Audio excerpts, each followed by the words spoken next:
So, is the FX30 worth having in 2025? Yeah, it is. I don't know if you were expecting an answer this fast, but I wholeheartedly believe the FX30 is a solid camera to have in 2025, and in this video, I'm going to go over the reasons why. I've had the FX30 for a good while now, and I've used it in all of my professional, narrative, and content creation career. I'm in a tight budget when it comes to camera gear in general, and this has been a great tool to help me keep me in that budget. And if you are in a similar state, I truly believe this camera is meant for you. Now, the recording settings is one of the biggest parts of a camera, and the FX30 does not lack in this category. Shooting at 4K, 10-bit internal recording, and up to 120 frames at 4K makes this a very powerful camera. It can also do 16-bit external recording if you have the right gear. The FX30 can shoot in Slog3, which I have been personally a really big fan of, and it has 14 stops of dynamic range, making it very easy to expose. For reference, the Blackmagic 6K Pro has 13 stops, the FX3 has 15 stops, and the Komodo has 16 stops of dynamic range.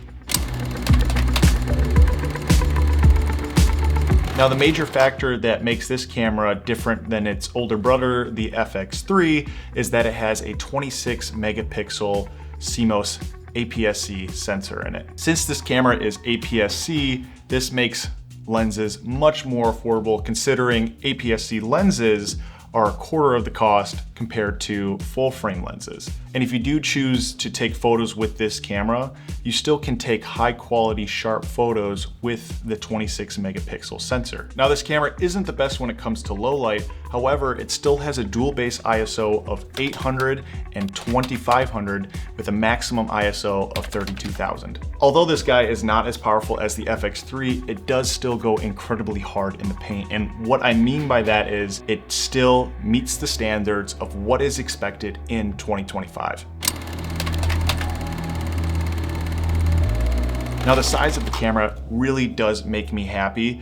It's extremely small and easy to travel with while having the capability of creating high quality footage. This gives you the ability to shoot large scale films or just you and your friends messing around while both looking incredible. The built-in cage is a really cool feature, but you're most likely going to end up buying yourself a cage to put those extra attachments onto your camera or to build it out. However, the camera looks super slick and super cool while still feeling professional. The gray color, the shape, the size of the camera really makes it feel unique. I'm a very big fan of how it feels compared to other cameras, and if you're looking to rig it out, it's very easy to do. I'm currently in the process of doing it myself.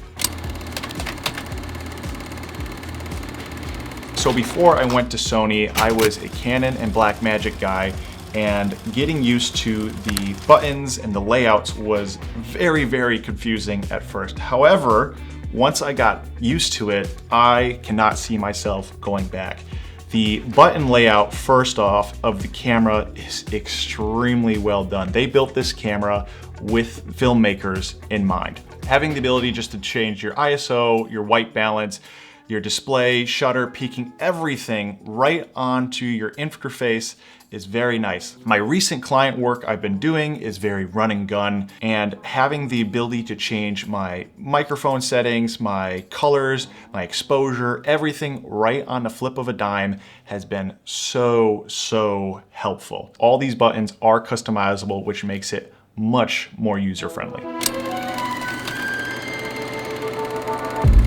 Now, the FX3 does share or exceed a lot of the pros I have mentioned about the FX30, but where the FX30 stands out is the price.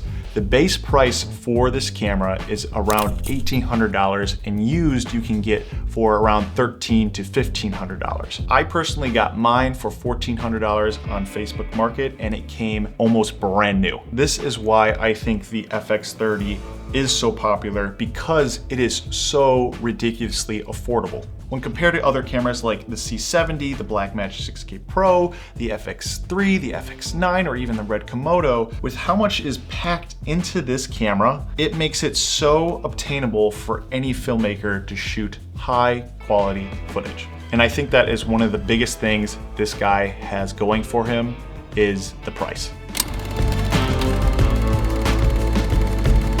Now the cons, it was actually really hard to make this list of cons because there really aren't that many cons, and the ones that are there, it's usually comparing it to the FX3. And the biggest and most obvious one is the low light factor. When comparing it to the FX3, it doesn't even come close. It's an APS-C sensor, so it's going to need a lot of light, and you might find yourself investing in more light. But as long as you have enough light coming to this camera, it is a beast, and you're gonna get some high quality images out of it.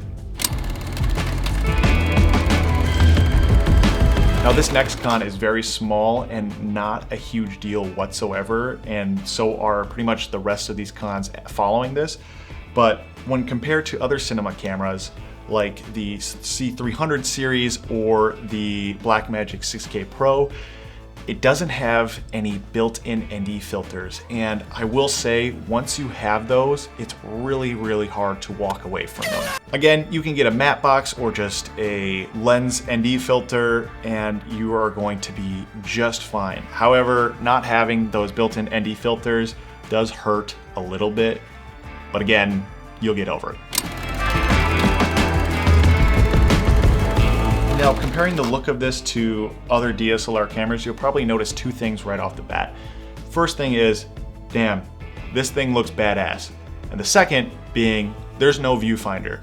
This, to me personally, is not a huge problem whatsoever, but I keep seeing online on like Reddit or blogs or other internet threads or even YouTube videos where people are constantly complaining that there isn't a built-in viewfinder. And I don't think this needs a built-in viewfinder because this is made for filmmakers, and if you're a filmmaker, you're most likely going to be using an external monitor. However, there are cinema rigs that use viewfinders, but those are also external viewfinders. I personally don't think having no viewfinder is a con whatsoever, but if you think that's a bad take, go ahead, put it in the comments, yell at me, call me stupid, I don't care. I don't think this needs a viewfinder. Now my last con for this is another one I saw online, which I still don't think is the biggest issue, but it is not in the camera, and that is built-in false color. And it's really nice to have false color. It's really helps you with exposure. However, most monitors that you buy today will come with multiple features, and that one of those features will most likely be false color. So I don't think it's the biggest issue, but it is a missing feature in the camera. Now, with all those pros and cons being stated, the final question is, who is this camera made for? And I believe it is made for filmmakers like me. I'm a small filmmaker who's on a tight budget, who also does corporate work while also doing content creation.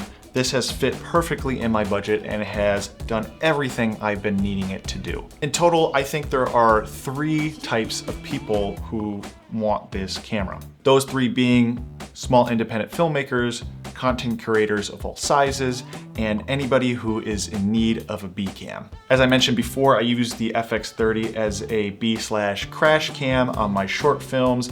It has made shooting quick and easy without sacrificing quality. And I've also seen people use this as a B cam for weddings. I believe the FX30 is worth having in 2025 for any type of filmmaker. It's powerful, it's affordable, and it has amazing image quality. Thanks for watching this video, and I hope it's helped. Love you, have a great one.